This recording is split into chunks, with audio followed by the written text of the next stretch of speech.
Welcome back to the channel, everyone. I know it's been a while since I have uploaded, but believe me, I have been very busy behind the scenes. I am currently working on 2 different books and wrapping up my current D&D campaign. The first book is actually Jebdo's Reference Guide to the Multiverse. I am currently in development, about 140 pages or so. And it's a book that is currently creating guidelines for high-level play, levels 10 through 20, which I feel Wizards of the Coast is really lacking in content for.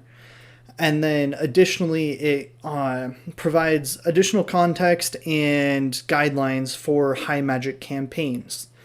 Currently, it includes 40 new, completely original spells and over 40 individual magic items, various different rarities. It also includes high magic rituals, new subclasses, races for 5th edition, and the second book being a brand new tabletop RPG known as Crusades of Conquest, otherwise known as COC for those intellectuals out there. I'm going to progressively post updates on the both of them on my Instagram page, which is down in the description, if you are interested.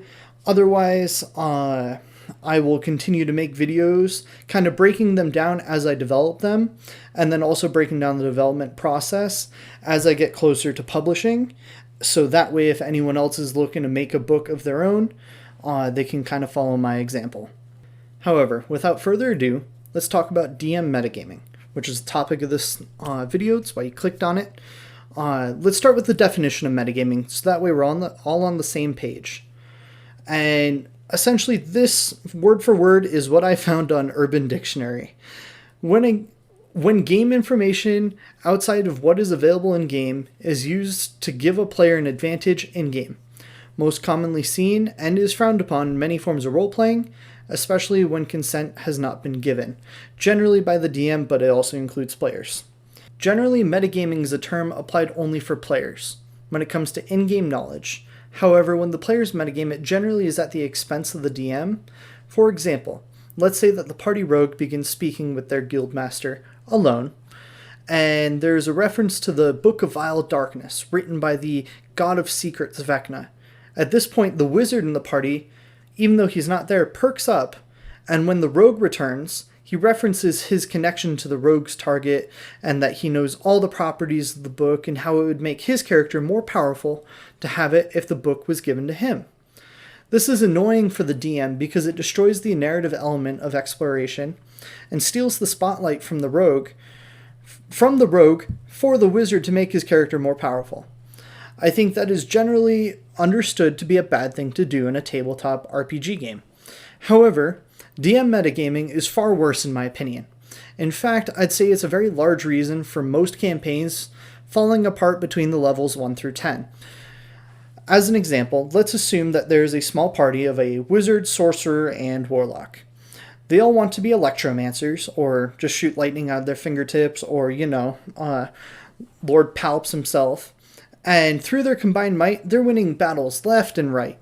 The DM's ego at this point probably is starting to shrink, and he or she gets upset when the players are doing so well, which in turn makes a DM versus player mentality.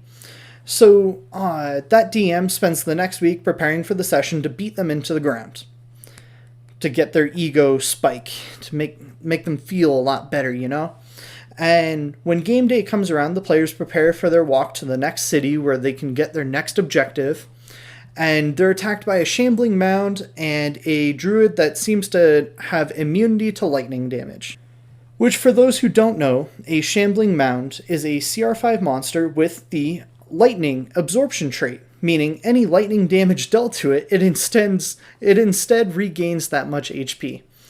This is, to a certain degree, I will concede, a viable challenge for those players, and to force them to think creatively using different damage types or different spells. However, at the same time, if it's their specialty and fun that comes from excluding lightning-based spells for that encounter, and the Dungeon Master changes the game from being an epic adventure of the Lightning Squad to a player versus DM encounter, the game devolves into an ego match between people who are willing to dedicate the time their time off to the game and a jerk who needs to bully their friends for having fun their way. DM metagaming does not necessarily have to pertain to combat either. Private conversations between players being twisted against them by NPCs that have no capability of learning the information that they're currently discussing is another way that a DM can metagame and ruin the fun of the game for their players just by being a dick. The reason why Dungeon Master metagaming generally ends in the campaign just falling apart is because when a player metagames, it generally only affects the DM, which sucks. We all understand that. Or at least one other player, if it's player versus player, like the rogue stealing from one of the other PCs, which is again a different problem. But when the DM metagames, it affects the whole party and takes away the agency and free will of their PCs. I'll be honest with you, it is my biggest pet peeve in Dungeons & Dragons 5th edition of mine. I would rather have my party walk all over my encounters using clever tactics, or even using the cheap 3rd level fireball over and over and over again. I'd rather do that than try and get cheap shots to stroke my own ego. Now, understandably, this is a relatively common problem for new DMs to run into. That isn't to say experienced DMs are immune to the temptation of using information that they shouldn't be using. But generally, new DMs don't realize how much of an effect it has on their party until it's way too late and the campaign is now falling apart. So here's a checklist of things that you can watch out for if you are a DM running a campaign for your party and you don't want to have that ego match that no one will in fact win. Even if you do win, you still lose. So starting with number 1. Don't find the weaknesses of your players and frequently use it against them. Only on very, very rare occasions should you want to do this to make sure that, you keep a challenge and you keep their ego in check, because players need that too. But make sure at all times, if you're ever doing that, make sure the narrative justifies it. Otherwise, you will be put on a pyre and your players will just leave because you're wasting their time.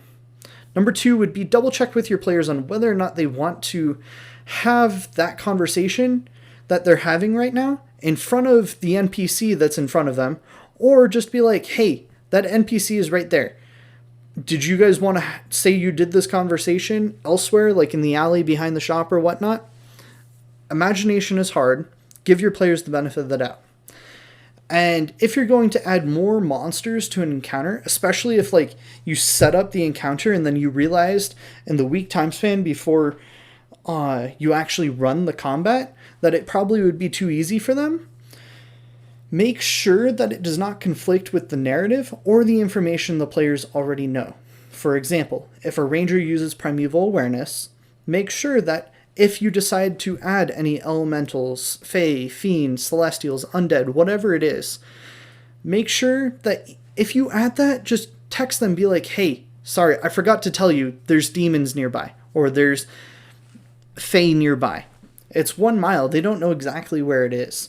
But it's a good check and balance and then makes them feel like their abilities are worth something. Number 4 would be, if you're using homebrew items and or abilities, make sure that the players have the ability to gain access to them as well, and really count on them using it. Generally, homebrew items are more powerful than the player handbook, so they're naturally just going to gravitate towards where the power is. And whatever you do, if you do use it, and then you are thinking about saying, well, it's because this NPC or this character just has it, no one likes to hear, I'm the mom and I said so, or I'm the DM and I said so. All in all, just vibe. The game is meant to be fun for everyone, and if you aren't having fun DMing, then you should consider taking a break, having one of your players DM instead. Just remember the golden rule of D&D, or just tabletop RPG games in general, is don't be a dick. Have fun. I'll catch you next time. Don't forget to like, comment, and subscribe, and I'll catch you next time. Bye.